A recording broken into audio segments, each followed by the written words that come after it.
पूज्य राधानाथ स्वामी जी, सभी उपस्थित महानुभाव, ये मेरा सौभाग्य है कि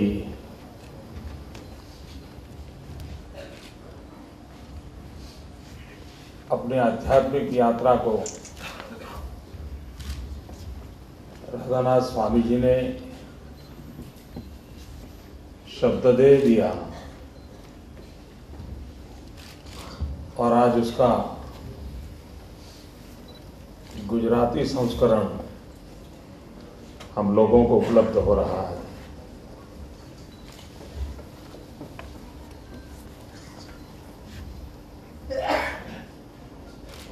भारत की पहचान आध्यात्म है।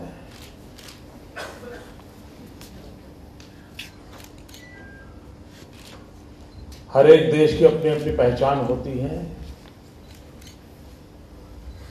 अगर भारत को अध्यात्म से अलग किया जाए तो भारत नजर नहीं आएगा।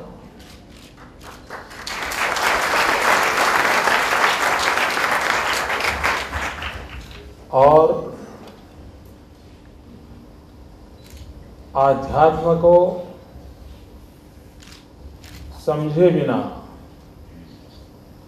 भारत को समझना कठिन है और भारत को समझे बिना आध्यात्म के किनारे तक पहुंचना मुश्किल है।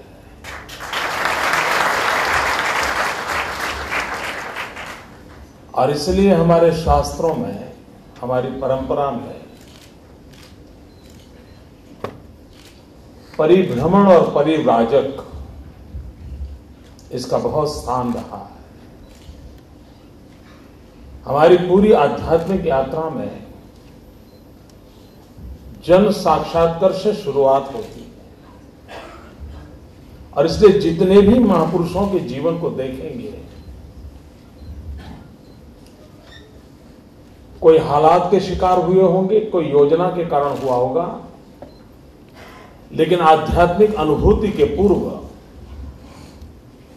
हर किसी ने भारत का भ्रमण किया है और भारत भ्रमण के बाद ही उस चेतना का साक्षात्कार हुआ। महात्मा गांधी भी अफ्रीका से लौट करके आए तो पहला काम किया भारत भ्रमण का, और इस भूभाग में चलते चलते एक साक्षात्कार की अनुभूति होती है। इस देश की विशेषता है। स्वामी विवेकानंद जी शिकागो गए और विश्व धर्म परिषद के अंदर जाकर के पूरे विश्व को उन्होंने प्रभावित किया, लेकिन उस महापुरुष के जीवन की यात्रा भी सिर्फ काली के द्वार पर अध्यात्म मिला था ऐसा नहीं था। काली के द्वार पर उसे संकेत मिला था। काली के द्वार पर रामकृष्ण परमहंस देव के आशीर्वाद के कारण एक आध्यात्मिक संभावनाओं का विश्वास पैदा हुआ था। उसको परमात्मा का रूप नहीं दिखाया गया था, उसके सवाल का जवाब दिया गया था कि जैसे मैं तुम्हें देखता हूं, मैं ईश्वर को देख पाता हूं। और उस विश्वास का संचार विवेकानंद के भीतर हुआ था। उसे उस समय काली के दर्शन नहीं कराए गए थे, विश्वास पैदा किया गया था। और विवेकानंद उसके बाद चल पड़े, पूरे भारत भ्रमण किया। और गुजरात बड़ा भाग्यशाली था, जब भारत भ्रमण किया तो अधिकतम समय स्वामी विवेकानंद गुजरात की धरती पर रहे थे। पोरबंदर महात्मा गांधी की उस भूमि पर लंबे समय तक रहे थे। मणिभाई नभुभाई द्विवेदी नडियाद में उनके पास स्वामी जी आकर के शास्त्रार्थ किए थे और उनके पेपर्स के आधार पर शिकागो के भाषण के नोट तैयार की थी। इसी गुजरात के मणिभाई नभुभाई द्विवेदी के घर बैठे थे नडियाद में, और तब जाकर के पूरे विश्व में डंका बजाया। और जब भारत लौटे, स्वामी विवेकानंद भारत लौटे, पहला काम क्या किया? पूरे विश्व में एक नौजवान सन्यासी इतना बड़ा चमत्कार करके आता है, पूरा दुनिया को एक नए रूप का दर्शन करा करके आता है। उसका अब उम्र इतनी थी, क्या कुछ नहीं कर सकता था, लेकिन सीखने और समझने का विषय यह था जब वो हिंदुस्तान की धरती पर वापस लौटे, सबसे पहला काम भारत मां की मिट्टी के अंदर सो गए और अपने आप पर, शरीर पर उस मिट्टी को डालते गए और जैसे फिर से एक बार उस आध्यात्मिक आनंद की अनुभूति करना चाहते थे। अब्दुल कलाम के साहित्य को किसी ने पढ़ा होगा तो उन्होंने लिखा है कि मैं पहली बार रामेश्वरम से एक इंटरव्यू के लिए दिल्ली जा रहा था और ट्रेन में मैं सफर कर रहा था और जैसा ट्रेन का वर्णन राधानाथ स्वामी जी कर रहे थे, ट्रेन का तो हाल वही है और वो भी रिसाइकल आए तो अपना अब्दुल कलाम जी ने वर्णन किया है कि मैं जब पहली बार जिंदगी में अपने घर से निकला और दिल्ली में मेरा इंटरव्यू था, मैं देख रहा था कि ट्रेन चलती ही जा रही है, चलती जा रही है, घंटे बीतते जा रहे हैं, रात होती है, सुबह हो रही है और हर जगह पर थोड़े दिन घंटे चलते ही ट्रेन, नया वेश, नया परिवेश, नई भाषा, नया खान पान, मैं एक नई अनुभूति करता था। मेरे दिमाग में इंटरव्यू का टेंशन नहीं था, ये भारत के स्वरूप का मुझे आनंद हो रहा था।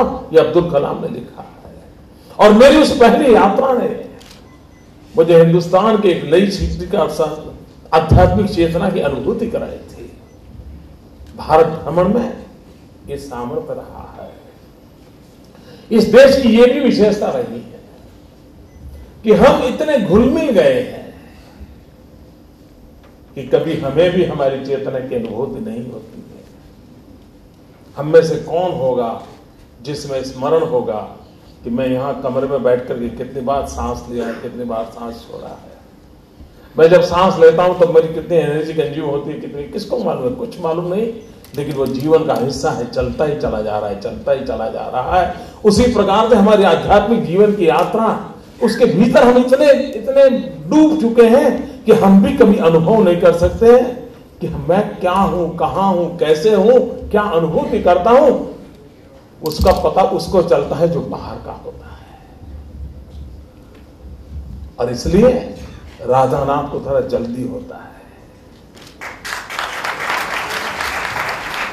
कभी कभी स्टेडियम में बैठने वाले को पता नहीं होता है बॉल कहां जा रहा है, लेकिन घर पर टीवी पे देखता है तो उसे पता चलता है यार बॉल इस तरफ गया है। यानी जब हम उसी माहौल में जीते हैं तब कभी अंदाज नहीं आता है कि मैं कितनी बड़ी एक विरासत का मैं हिस्सा हूं, पता नहीं चलता है। लेकिन जब कोई बाहर से आता है, देखता है, तो उसको आश्चर्य होता है कि ये भी कोई जिंदगी हो सकती है। मैं भी चाइना गया था,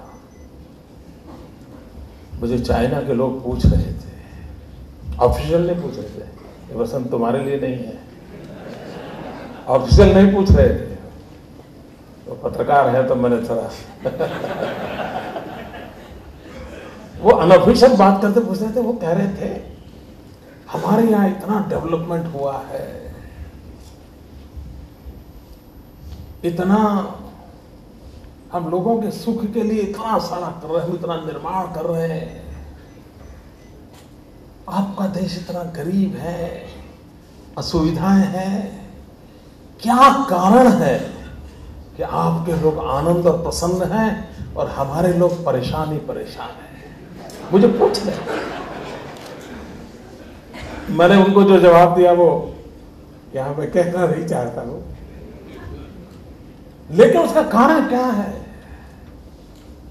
हमारे यहां कोई भिक्षुक भी आ जाता है ना, वो भी मांगता है, फिर क्या बोलता है, दे उसका भी भला, न दे उसका भी भला।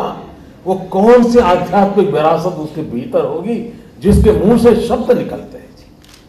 हमें तो वो बड़ा रूटीन लगता है यार, ठीक है आया, मैंने कुछ दिया नहीं, बोल के चला गया, दे उसका भी भला। मित्रों, किसी फिलोसॉफी को जब तक पचा नहीं पाता तब तक इस प्रकार का वाक्य मुंह से नहीं निकल सकता है। तब जाकर के निकलता है, दे उसका भी भला, न दे उसका भी भला। वो कौन सी बात? लेकिन हम इससे सुनते सुनते इतनी आदत हो गई है कि हमारा उस तरफ ध्यान नहीं जाता है कि ये भी कुछ बात है। अब कल्पना करिए, राज परिवार में पैदा हुई मीरा, क्या ताकत थी उस कृष्ण में कि पूरा राज परिवार छोड़ दिया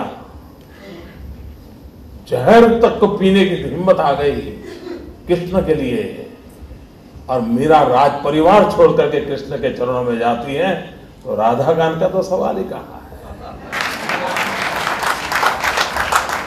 मैं तो आप लोगों ने एक और किताब शायद पढ़ने का अवसर मिले तो जरूर पढ़िए, इसे तो जरूर पढ़े आप, लेकिन कृष्ण प्रेम शायद आपको मौका मिले तो पढ़िए। सेकेंड वर्ल्ड वॉर में जो युद्ध के मैदान में फौजी और वायुसेना में था, और किसी न किसी कारणों से उसका विमान लौट करके आया, उसके सेना के सभी लोग मानते थे कि जिंदा नहीं लौट सकता, वो आया और उसी पल उसने इस्तीफा दे दिया और वो हिंदुस्तान लौट आया, चला आया। उसे लगा कि ईश्वर ने मुझे पुकारा है, और यहीं पर आध्यात्मिक चेतना में बनारस के अंदर रहा, और श्री कृष्ण पर बाद में हिमालय में उनकी जिंदगी गई, उन्होंने अपनी किताब लिखी। उस कृष्ण प्रेम की अनुभूति, एक फौजी इंसान का ट्रांसफॉर्मेशन कैसे होता है, और कृष्णों के चरणों में जाकर के अपनी जिंदगी को कैसे बदल लेता है, और उसने हिंदुस्तान को कैसे देखा, किस रूप में आध्यात्मिक जीवों को देखा, हमें कुछ और नया दर्शन मिलता है। भगिनी निवेदिता स्वामी विवेकानंद जी से प्रभावित होकर के भारत के अध्यात्म की खोज में हिंदुस्तान चली गई, अपने आप को खपा दिया। पांडिचेरी में मां श्री अरविंद के विचारों से प्रभावित हुई, मां हिंदुस्तान चली आई, और पूरा जीवन हिंदुस्तान के लिए। कितने लोग हैं इसमें, इस मिट्टी में वो कौन सी ताकत होगी, दुनिया को क्या कुछ देने का सामर्थ्य।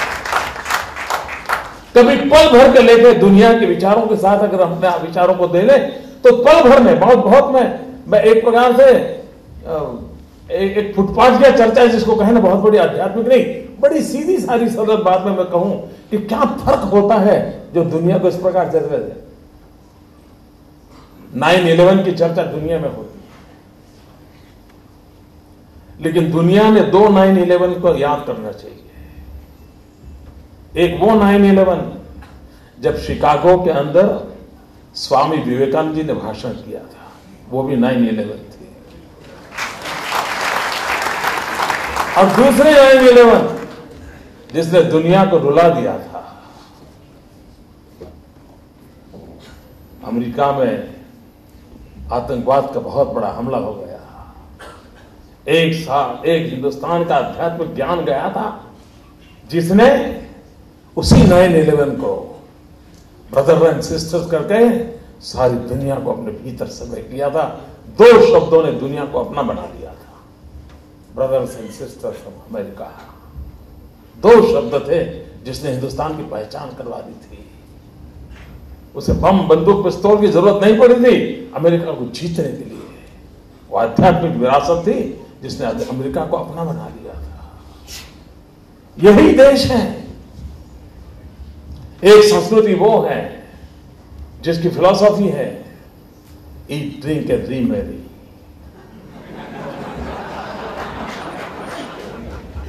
और ये फिलॉसफी है जो कहते हैं तेन तख्तेन पूंजी था। फर्क यहां होता है मित्रों, एक कल्चर है जो कहता है टॉलरेंस, और टॉलरेंस एक ऐसा शब्द है जिसका सबसे ज्यादा मार्केटिंग हुआ है, सबसे ज्यादा ब्रांडिंग हुआ है, और देश में दुनिया के अंदर उस शब्द के सहारे बहुत बड़ी अपनी शक्ति और सामर्थ्य का परिचय कराने की कोशिश की है। हम वो लोग को हैं जो उससे कई कदम आगे हैं। हम सिर्फ ये नहीं कहते ठीक यार जैसा ही है टॉलरेट करो। अब हम है ही हैं, रोज सुबह अखबार पढ़ते हैं, लिखते चलो यार टॉलरेट करो।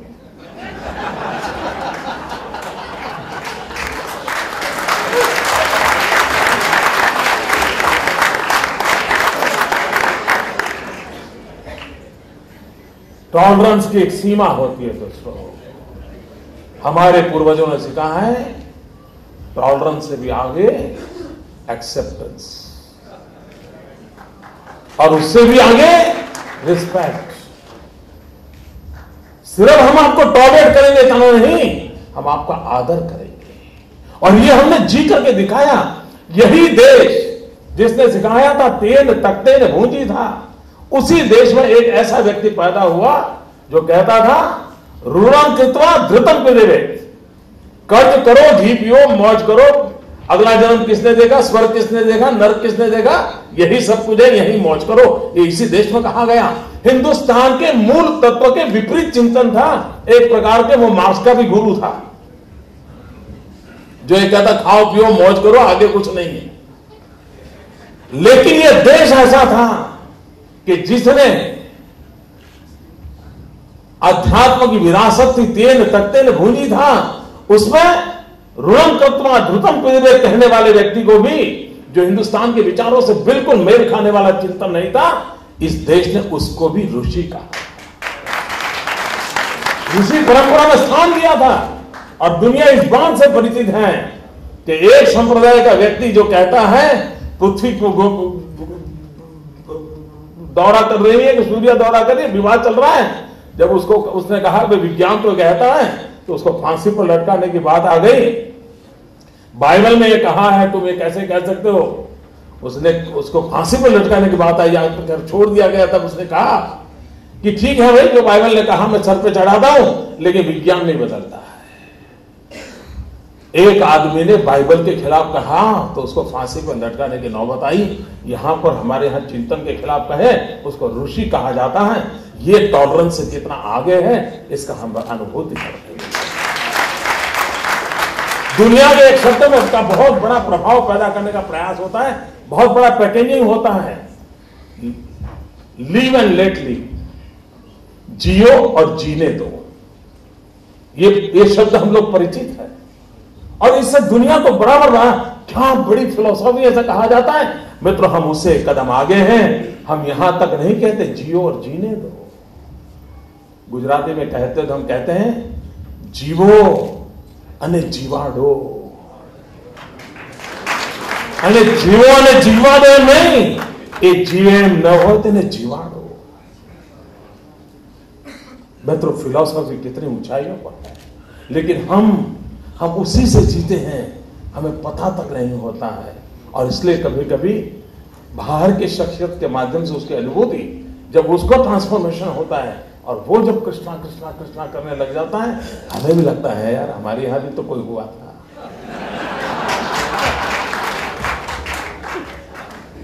हमें भी तो लगता है।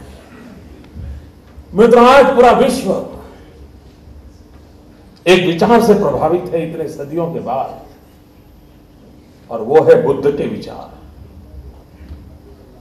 क्या हमने कभी सोचा वो बुद्ध इसी भूमि के संतान थे? उस रूप में हमने दुनिया में हम कहां कहां पहुंचे हैं, लेकिन हम अपने आप को उसके साथ कनेक्ट नहीं करते हैं। जिस पल हम कनेक्ट करना शुरू कर देंगे, पूरे विश्व को हम अपने साथ जोड़ सकते हैं। मित्रों, इतनी बड़ी ताकत इस आध्यात्मिक सामर्थ्य में है, विरासत में है। लेकिन पता नहीं एक ऐसे रास्ते पर देश आजादी के बाद चल पड़ा, इन बातों को बोला अगर, तो आप कम्युनल हो जाते हैं, आप एंटी सेक्युलर हो जाते हो। और मैं हैरान हूं, ये सेक्युलरिज्म इतना हल्का फुल्का है क्या कि ये किसी बात से एकदम टूट पड़े क्या? पूरे देश में तूफान खड़ा हो जाता है, तूफान खड़ा हो जाता है। अगर भारत की इस आध्यात्मिक विरासत को हम स्वीकार नहीं करेंगे, हम दुनिया को कुछ नहीं दे सकते दोस्तों। और मैं जब स्पिरिचुअलिटी की बात करता हूं, तब मैं रिलीजन की बात नहीं करता हूं।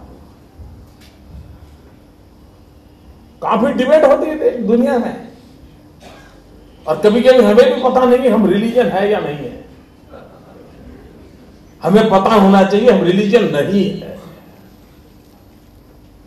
ये पश्चिम के ज्ञान के अभाव के कारण हम पर ये थोपा गया है।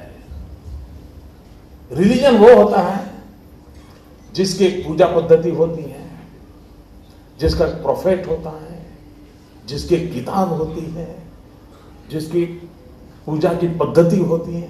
हमारा ऐसा है क्या? हमारे यहां कोई पेड़ को भी पूजा करता है, कोई सांप को भी करता है, कोई नदी को करता है, कोई गाय को करता है।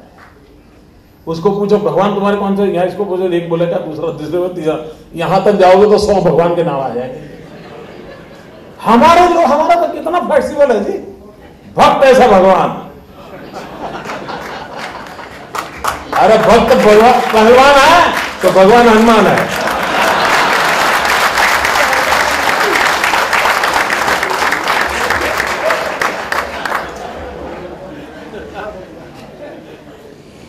इतनी विविधता है, विशेषता है, इससे भरा हुआ है देश है। It's a way of life. और हजारों साल के जीवन के विकास में से पैदा हुआ है। आज पूरी दुनिया दो संकटों से जूझ रही है, दो संकटों से। क्या इस भूमि में उस संकटों का जवाब है क्या? मित्रों, मैं बड़े विश्वास से कहता हूं कि उन संकटों का जवाब इस भूमि के पास है। दुनिया दो संकटों से जूझ रहा है, एक आतंकवाद, दूसरा ग्लोबल वार्मिंग। दोनों के जवाब हमारे चिंतन में है। आज अगर हमारे पूर्वजों ने जो रास्ता दिखाया था हमें, उस रास्ते पर चलते, जो गांधी जिसको ट्रस्टीशिप का सिद्धांत कहते थे, एक्सप्लॉयटेशन ऑफ द नेचर, ये हमें मंजूर नहीं था। प्रकृति से प्रेम करना, ये हमारे पूर्वजों ने कहा। हम ही तो लोग हैं जो पेड़ पौधे की पूजा करना हमें सिखाया गया था। हम पौधे में परमात्मा देखते थे। जगदीश चंद्र बोस के पैदा होने से पहले हम पौधे में परमात्मा देखते थे, जीव देखते थे। जगदीश चंद्र ने लेबोरेटरी में सिद्ध कर दिया, हम बिना लेबोरेटरी को जानते थे कि पौधे में परमात्मा होता है। लेकिन जिस दिन हम भूल गए कि पौधे में परमात्मा होता है, तब जाकर हम जंगलों को काटने लग गए। अगर हम उस भाव को जीते तो आज हमारे इस जंगलों को काटने नहीं देते। जब तक गंगा को हम मां मानते थे, हमने गंगा को कभी गंदी होने नहीं दिया। जिस दिन हम लोग को पढ़ाया गया गंगा है क्या, H2O है,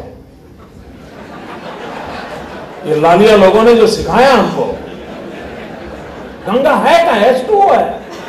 और जिस दिन गंगा H2O हो गई, उसका गंदा होना स्वाभाविक हो गया। जब तक गंगा मां थी वो गंदी नहीं होती थी। हमें नदी को मां ये सिखाया गया था। प्रकृति को प्रेम करना हमारी रगों में भर दिया गया था।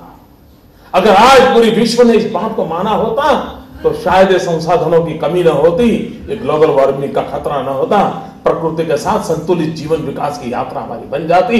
और आज भी विश्व को इस ग्लोबल वार्मिंग से बचाने का सामर्थ्य किसी में होगा तो ये प्रकृति के साथ प्रेम करने वाली मानव परंपरा से होगा, और वो हमारे पूर्वजों ने हमें दी है। हमें उसको जीना सीखना पड़ेगा। दूसरा विषय आता है टेररिज्म का। आखिर का टेररिज्म आया कहां से?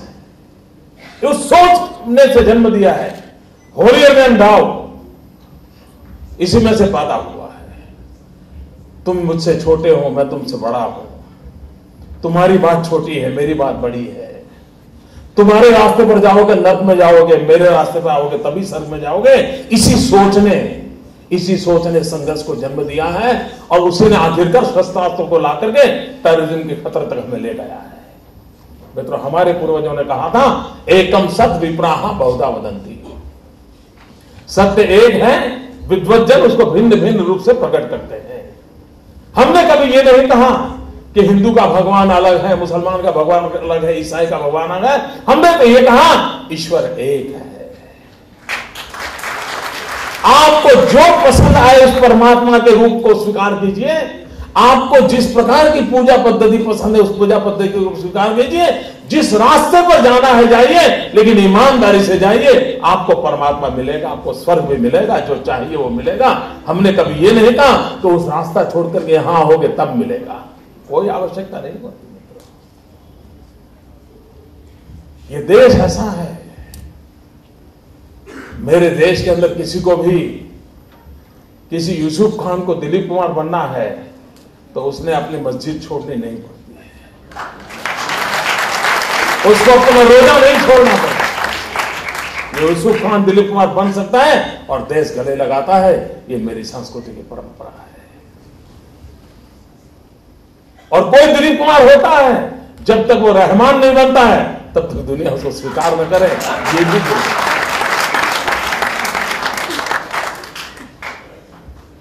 इस बड़प्पन को, इस व्यापकता को अगर हमने समझा होता तो विश्व इस आतंकवाद के संकट में नहीं आता। इतनी महान विरासत इस धरती की है। मेरा एक सौभाग्य रहा कि आज इस अवसर पर एक ऐसे आध्यात्मिक विरासत का परिचय कराने वाली यात्रा को, एक जीवन यात्रा और अध्यात्म यात्रा, और जिसे हिंदुस्तान अपना घर लगा, उस घर की बात जैसे कोई बहू अपने घर में आए और पूरे परिवार की बात को समझ ले, वैसा कोई मेहमान आए और मेहमान इसे अपना बना करके देख लें, कितने रोचक और उनकी शैली सुनने से ही पता चलता है। तो लेखनी भी कितनी बढ़िया होगी। हम कहाँ इस ट्रेन में सफर करते और इतना बढ़िया वर्णन करते हैं कि ट्रेन का डिब्बा कैसा होता है। तो उनकी कलम में भी दम होगा। मुझे विश्वास है कि गुजराती वाचकों को ये किताब अवश्य पसंद आएगी और उससे भारत की उस आत्मा की आध्यात्मिक चेतना की अनुभूति होगी। मैं बहुत शुभकामनाएं देता हूं, आपका आभारी हूं कि आपने इस महान परंपरा को जानने समझने के लिए अपने आप को खपा दिया है। हिंदुस्तान की बहुत सी परंपरा हैं, बहुत से पद्धतियां हैं, लेकिन एक ही अंतिम लक्ष्य को प्राप्त कराती है। आइए भारत की उस सही पहचान अध्यात्म जो है, स्पिरिचुअलिटी है, हम सब उसको आदर करें, स्वीकार करें, समझने का प्रयास करें और जीवन के उस पहलुओं को जानने की कोशिश करें। फिर एक बार मुझे आपके बीच आने का अवसर मिला, मैं आपका बहुत बहुत आभारी हूँ। धन्यवाद। हरे कृष्णा।